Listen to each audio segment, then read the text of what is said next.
আজ এলাম ছোট্ট ভিডিও নিয়ে। এখানে হচ্ছে শিম পোস্ত। দুধের মধ্যে পোস্তটা গুলে রেখেছি। কড়াইয়ে কালো জিরে ফোড়ন দিয়ে তার মধ্যে দুধ পোস্তটা দিয়ে শিমগুলো দিয়ে ভালো করে নেড়ে চেড়ে ঢাকা দিয়ে রেখেছি। শিমটা সিদ্ধ হয়ে যাওয়ার পর নুন, মিষ্টি আর ধনেপাতা দিয়ে নামিয়ে নিয়েছি। শিম পোস্ত আমি অনেক রকমভাবেই করি, আজকেরটা এরকম করেছি। আর এখানে আছে বাটা মাছের ঝোল। বাটা মাছ ভেজে নিয়েছি।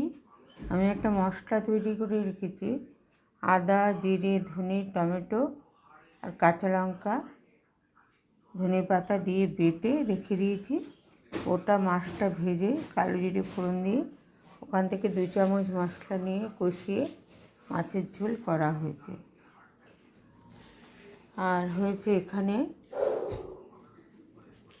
অনেক পরিমাণে চাটনি। এটা আমাদের রোজ লাগে। টমেটো সিদ্ধ করে তেলের মধ্যে সর্ষে ফোড়ন দিয়ে তারপর টমেটোটা দিয়ে দিয়েছি। তার মধ্যে আদা, তারপরে আমসত্ত্ব, তারপরে খেজুর, মিষ্টি, একটু নুন দিয়ে চাটনিটা ঘন ঘন হয়ে গেলে নামিয়েছি।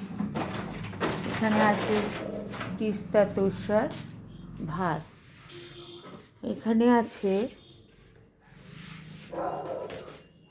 ধনেপাতার চাটনি। ধনেপাতা, তেঁতুল, কাঁচা লঙ্কা দিয়ে বেটে নুন মিষ্টি দিয়েছি। তার মধ্যে তেলে একটু সর্ষে ফোড়ন দিয়ে এই বাটাটাকে করে রেখেছি। ভালো করে কষিয়ে তারপর হয়ে গেলে নামিয়ে নিয়েছি। নামিয়ে কৌটোয় ভরে নিয়েছি। শিকার সামনের সপ্তাহে চলে যাবে, 2 কৌটো নিয়ে যাবে। আরও অনেকেই একটু দিতে হয়, তাই জন্য এরকম করে রাখি।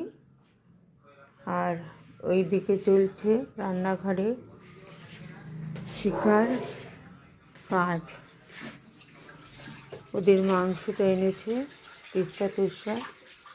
ওর মাংসটা ধুয়ে ও এর মধ্যে ভরে রাখবে।